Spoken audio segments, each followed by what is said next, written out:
En effet, trop de gens se chargent d'un petit compagnon, puis l'abandonnent, ne réalisant même pas la souffrance de la séparation qu'il perçoit. Le conte sera lu par 3 lecteurs. Il sera entrecoupé de chants interprétés par les chœurs Joie et Amitié, sous la direction de Charles Leterme, avec la soliste Francine Caron et au piano Albert Puissant.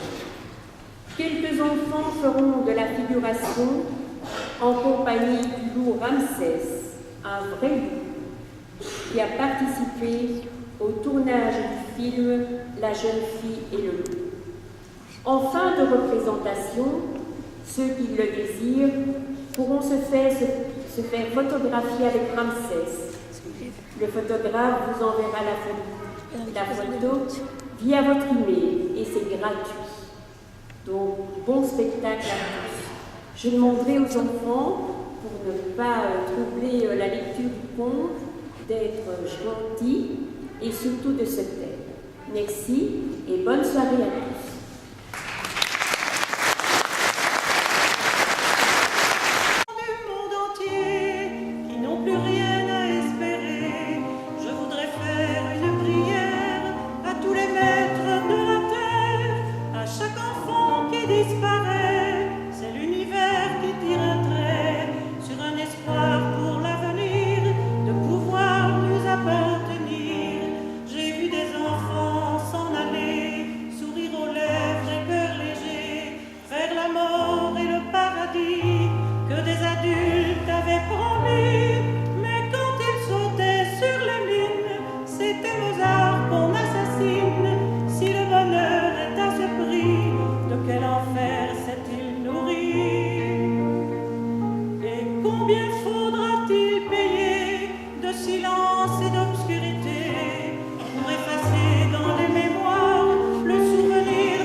Après une longue promenade dans la campagne, la fillette s'installa sur un talus pour souffler un peu. L'endroit y était idyllique. Une multitude de bruits traversait les airs. Ici, quittant un champ de blé, dans un vol vertigineux, un couple d'alouettes grisées par l'amour offrait leur plus belle mélodie.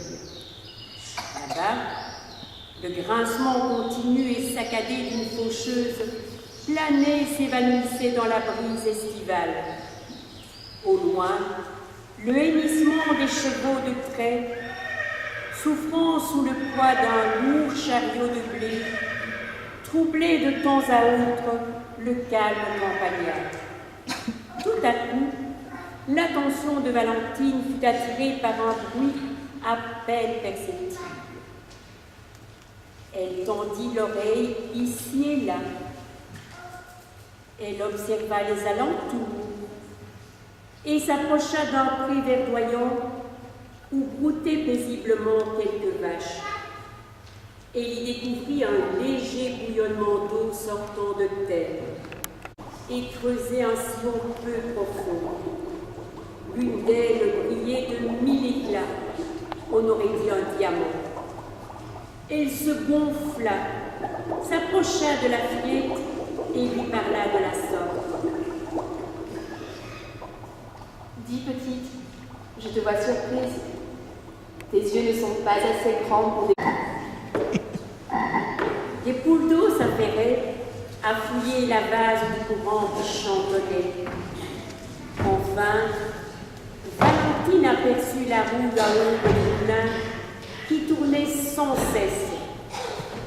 Avec la même cadence, elle brassait de grandes gerbes d'eau et les précipitait contre les murs de la forteresse du vieux château qui tombait en ruine. Cristaline s'arrêta et s'adressa à la fillette. Vois ce château. Il porte en lui une histoire qui date de la nuit des temps. Je vais te la raconter. Il y a très très longtemps, vivait ici une riche famille bourgeoise. Aux alentours, Emmitouflé dans un gros caban, le cocher mit pied à terre. Il en fit descendre une jeune fille d'une rare beauté, au teint diaphane. On aurait dit que son visage avait été dessiné au pinceau, tant ses traits étaient fins. Une longue chevelure blonde courait sur ses épaules, couverte d'une vieille cape râpée. La belle s'appelait Rose. Elle ne parlait pas. Elle faisait simplement des gestes. Elle était muette. Elle tenait dans ses bras un bébé emballé dans une espèce de fourrure, une peau de loup. Le cocher l'aida à descendre et marmonna ces quelques mots. Ah, la pauvre Rose, si le Seigneur t'avait seulement donné la parole, tout serait bien plus facile aujourd'hui. Elle hocha la tête et un pâle sourire plissa ses lèvres. Elle posa un regard désespéré sur le poupon, vêtu d'une chemise ornée de dentelle et d'un cache-cœur en fine laine, retenu par une chaîne et un cœur en or. Ça s'ouvrit. Le châtelain parut, richement vêtu, et s'adressant au visiteur, qui lui fit une grande révérence en signe de respect. Citoyen, quel bon vent vous amène jusqu'à moi ce jour de Noël. Que voulez-vous? Le cocher répondit. Sire, la route fut longue et difficile dans la campagne enneigée. Un chevalier dont j'ignore le nom et l'origine a remis ce nouveau-né dans les bras de Rose, qui est muet. Et il m'a chargé de vous voir pour que cet enfant soit confié à une nourrice plutôt qu'à un orphelinat. Il m'a aussi glissé une bourse remplie de pièces à remettre à celle qui s'occuperait de l'enfant. Il faut faire vite, car le bébé a très froid. Le châtelain posa un regard attendri sur le poupon qui se mit à sourire aux anges. Il fit entrer tout ce petit monde dans une pièce où l'âtre crépitait et où les odeurs d'un repas de fête accouraient en bouquet. Il s'adressa à nouveau au cocher. Je connais une nourrice, c'est la femme du sabotier. Elle se nomme Élise et elle habite près de la grotte de Diane. Je suis persuadé qu'elle sera heureuse d'accueillir cet enfant et qu'avec ses autres rejetons, elle le fera grandir dans la joie, malgré le pauvre moyen. Allez de ce pas la voir et dites-lui que c'est moi qui vous envoie. C'est Noël aujourd'hui, il faut sauver ce petit.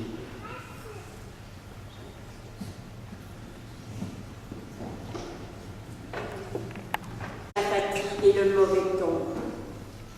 Elle leur offrit un un pignon de pain qui restait du repas de fête. Elle prit le poupon dans ses bras et questionna. Au fait, quel est le nom de ce bout de chou?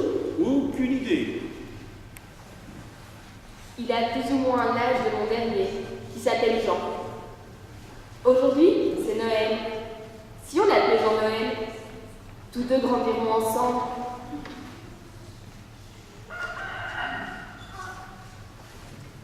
Le bébé pleurait à grands cris. Il était inconsolable tant la faim le tiraillait. Alors, Élise dégrafa son corsage et présenta son sein au petit ange qui se mit à téter goulûment.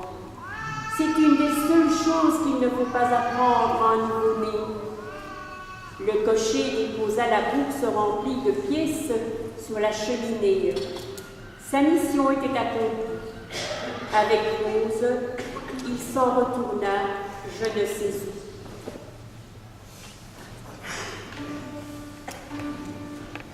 Ses mains ravinées. Élise voulait alors alléger ses tâches quotidiennes. C'est ainsi qu'elle donnait à chacun des enfants une occupation. Le matin, Jean et Jean-Noël conduisaient les chèvres et la fouille à l'orée du bois, situé près de la grotte du diable. Là, les biquettes broutaient l'herbe du talus, nettoyaient les chemins en se rassasiant de jeunes pousses d'églantiers. La truie s'enfonçait dans la chênaie. De son coin, elle fouillait le sol à la recherche de blancs tombés lors du dernier automne.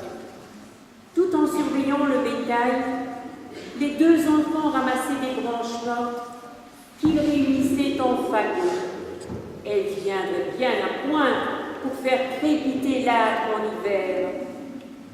Chaque instant de travail était précieux.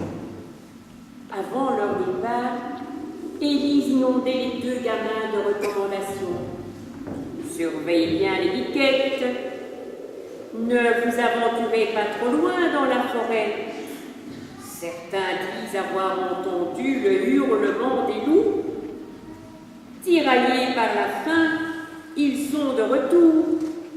C'est pourquoi, dès la tombée du jour, les deux garnements poussaient le bétail vers l'appentis, puis regagnaient l'humble demeure pour un repas bien mérité, une fricassée avec un pignon de pain.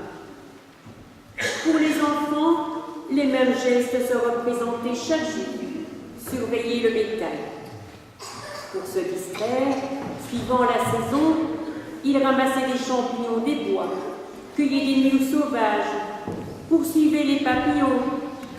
Parfois, ils écoutaient simplement les bruits que leur offrait la forêt, comme le soupir feutré des feuilles tombant sur la mousse, la fuite précipitée d'une biche apeurée ou le hurlement des loups. Ces derniers ravivaient de plus en plus l'ombre des noisetiers, des yeux remplis de paillettes d'or, ne perdaient pas un seul geste du va-et-vient. Observant ainsi les femmes qui s'en retournaient, la manne de linge mouillé sous le bras. Les loups étaient bien présents.